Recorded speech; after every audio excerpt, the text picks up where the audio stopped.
সম্মানিত উপাসক উপাসিকাবৃন্দ, সবার মঙ্গল ও কল্যাণ কামনায় মৈত্রীপূর্ণ চিত্তে আমি পুণ্যদান করছি। আজকে সুনির্ধারিত যে বিষয়ে প্রসঙ্গ নিয়ে আলোচনা করব তা হল তথাগত বুদ্ধকে ভগবান বলা হয় কেন? বুদ্ধের অপর নাম ভগবান কেন? আমরা কোন অর্থে ভগবান ত্রিপিটকে বলা হয়েছে, কিন্তু আমরা কোন অর্থে ভগবান হিসেবে জানি, এই বিষয়টা নিয়ে একটু আলোচনা করব।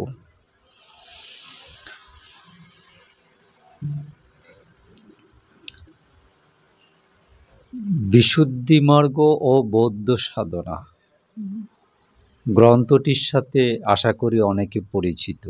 বিশুদ্ধি মার্গ ও গ্রন্থ সাধনা, বিশুদ্ধি মার্গ ও বৌদ্ধ সাধনা, এই গ্রন্থটি অত্যন্ত গুরুত্বপূর্ণ একটি গ্রন্থ। সেখানে সপ্তম পরিচ্ছদে বুদ্ধানুস্মৃতি যে পর্ব আছে সেখানে মোটামুটি বিস্তারিত বুদ্ধের নবগুণ নিয়ে আলোকপাত করা হয়েছে। অন্যান্য বইয়েও মোটামুটি আলোচনা আছে, কিন্তু বিশুদ্ধি মার্গ ও বৌদ্ধ সাধনা গ্রন্থে একটু বিস্তারিতভাবে আপনি পাবেন। আমি সেই সব বিষয়গুলো সব কিছু এখানে টানছি না, একটা বিষয় নিয়ে শুধু ওখান থেকে আমি আলোচনা করবার চেষ্টা করব, সেখান থেকে বিষয়টা পরিষ্কার হবে কি অর্থে ভগবান। সে গ্রন্থে বলা হচ্ছে, বা আরো বিভিন্ন গ্রন্থের আলোকে যদি বলি, বলা হচ্ছে আমাদের যে সকল ভেতরে রিপু আছে, অরি আছে, রিপু, অরি, শত্রু মানে বিকার, অরি আমাদের মুক্তির পথের অন্তরায়, আমাদের মুক্ত পুরুষ, বিমুক্ত পুরুষ, আসব ক্ষয়হীন পুরুষ হওয়ার ক্ষেত্রে যেগুলি অন্তরায়, ত্রিপিটকের ভাষায় সেগুলি হচ্ছে অরি, সেগুলি হচ্ছে রিপু, সেগুলি হচ্ছে বিকার, এবং সেগুলি আমাদের অন্তর্জগৎকে ঢেকে রাখে,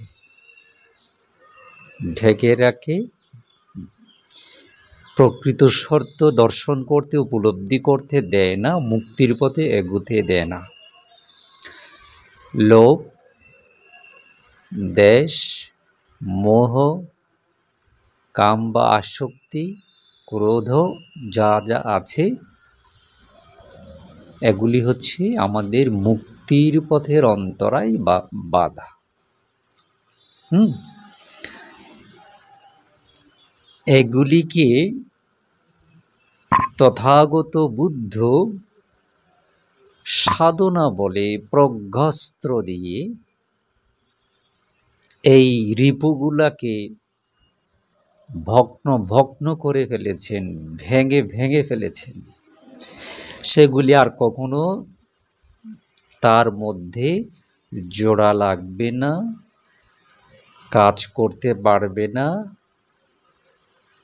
এই বিকারগুলো আমাদের যেসব ক্ষতি করে, আমাদের মুক্তির পথে বাধা হয়ে দাঁড়ায়, তা কখনো আর বুদ্ধের বেলায় হবে না, বুদ্ধকে করতে পারবে না।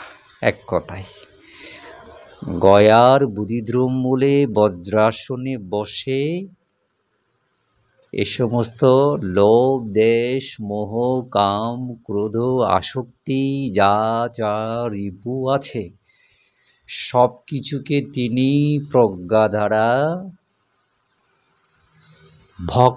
ভগ্ন করে ফেলেছেন, ভেঙে ফেলেছেন। সেই অর্থে বুদ্ধের অপর নাম হচ্ছে ভগবান। বুদ্ধের যে সমস্ত উপাধি বা গুণাবলী আছে, এটা সব থেকে বৈশিষ্ট্য সম্পন্ন একটি গুণাবলী যে তিনি ভগবান। তিনি ভগবান।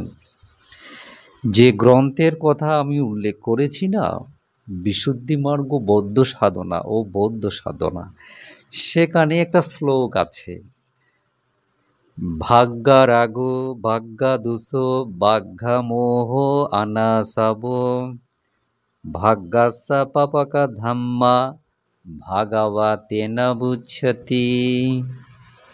কি বলা হয়েছে? বাঘ্যা দোষ, ভাগ্যা রাগ, রাগকে ভগ্ন করেছেন, মানে ভেঙে ফেলেছেন। বাঘ্যা দোষ, দেশ বা হিংসাকে ভেঙে ফেলেছেন, ভগ্ন করেছেন। বাঘ্যা মোহ, মোহকে তিনি ভেঙে ফেলেছেন, ভগ্ন করেছেন। এবং আনাসব, অনাসক্ত হয়েছেন। বাগ্যাসা পাপাকা ধাম্মা ভাগাবাতেন বুচ্ছাতি। সমুদয় পাপধর্ম যা আছে ছিল সব কিছুকে তিনি ভগ্ন করেছেন, নিঃশেষ করেছেন। সেই অর্থে তিনি ভগবান। এরকম আরও অনেক রেফারেন্স দেওয়া যাবে, এরকম আরও অনেক তথ্য দেওয়া যাবে কি অর্থে তাকে ভগবান বলা হয়েছে। আমি সবকটা নিচ্ছি না, আমি মনে করছি এটুকুতেই যা বুঝবার আছে আপনারা বুঝে নেবেন কি অর্থে ভগবান। কিন্তু নিশ্চয়ই আপনারা অনেকে আমার মতো খেয়াল করেছেন, আমাদের বৌদ্ধ সমাজের, আমি শুধু একটা উল্লেখযোগ্য সংখ্যক বলবো না, আমি বরঞ্চ বলবো একটা সংখ্যাগরিষ্ঠ অংশ বৌদ্ধ সমাজের বুদ্ধকে আমরা ভগবান হিসেবে এই অর্থে জানি যে সৃষ্টিকর্তা বলতে যাদের বিশ্বাস আছে, এই জীব ও জগতের সব কিছুর স্রষ্টা যিনি, যার ইচ্ছাতে সব কিছু নিয়ন্ত্রিত হচ্ছে, এমনকি আপনার জীবন মৃত্যু পর্যন্ত, আপনার সুখ দুঃখ উত্থান পতন সব কিছু যার দ্বারা নিয়ন্ত্রণ হচ্ছে বলে যারা স্রষ্টায় বিশ্বাস করেন, বিলিভ ইন গড, সেরকম বিশ্বাস মনে করেন বৌদ্ধ ধর্মে, দর্শনে নেই। এখানে কর্মকে প্রাধান্য, কর্মবাদকে প্রাধান্য দেওয়া হয়েছে।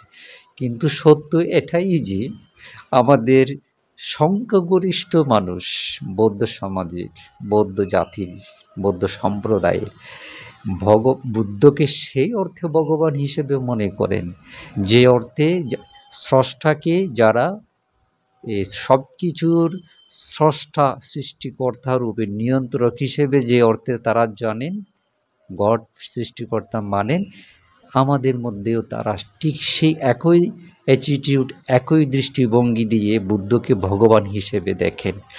আর না হলে দেখেন আপনি, বৌদ্ধরা বুদ্ধের কাছে প্রতিনিয়ত যে প্রার্থনা করে, আরজি জানায়, কোনো পূজা দান করলে, বন্দনা উপাসনা করলে, যাই করুক না কেন, একান্ত মনে, নিবৃত্তে, মনে মনে হলে কিংবা মুখ ফুটে বুদ্ধের কাছে প্রার্থনা জানায়। বুদ্ধের কাছে প্রার্থনা জানায়, মনস্কামনা যত আছে এগুলো পূরণের জন্য প্রার্থনা জানায়। কার কাছে? বুদ্ধের কাছে।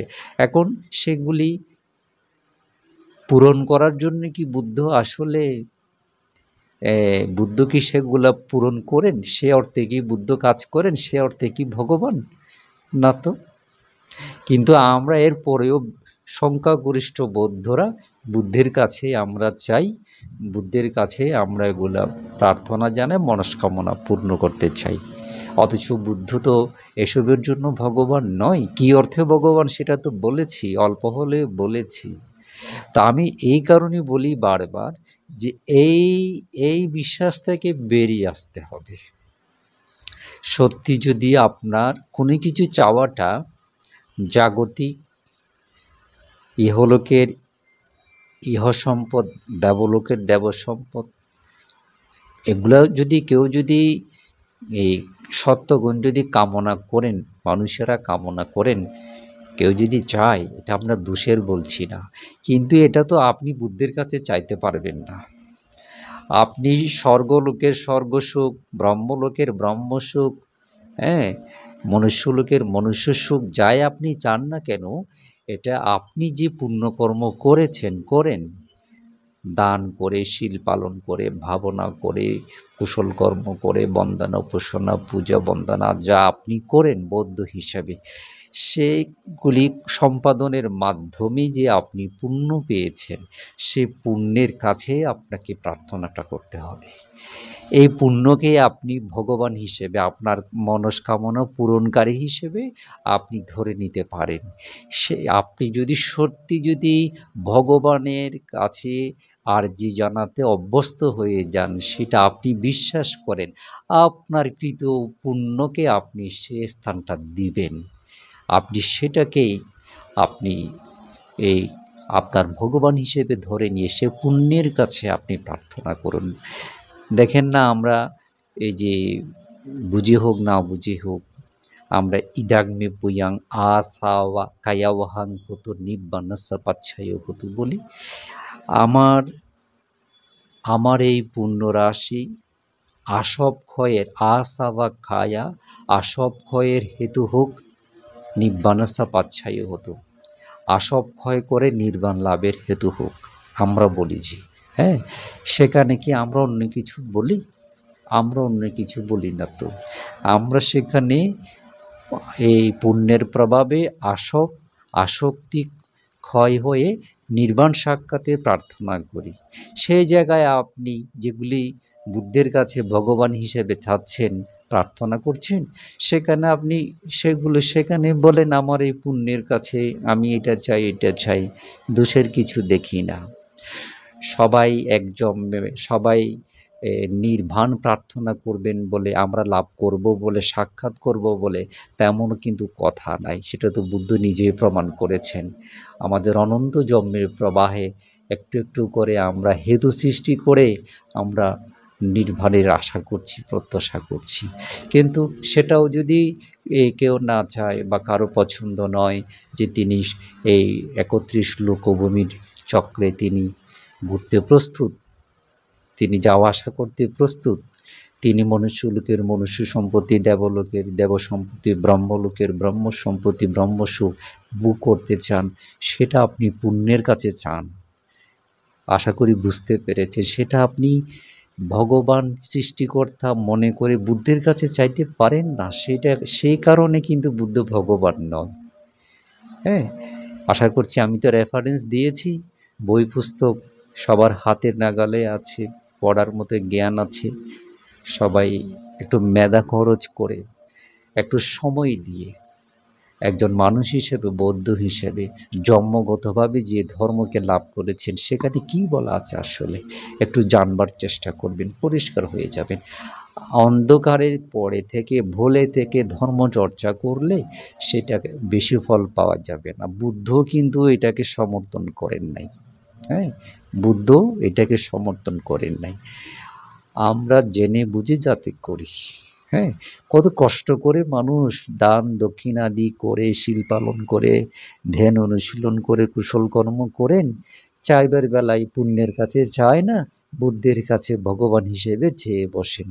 এটা হয় না তো। বুদ্ধের দর্শন ফিলোসফি অনুসারে, বুদ্ধের ফিলোসফি এটাকে অ্যাকনলেজ করে না, স্বীকার করে না। কেন করে না, এটারও যৌক্তিক ব্যাখ্যা আছে, পড়ে নেবেন, জেনে নেবেন।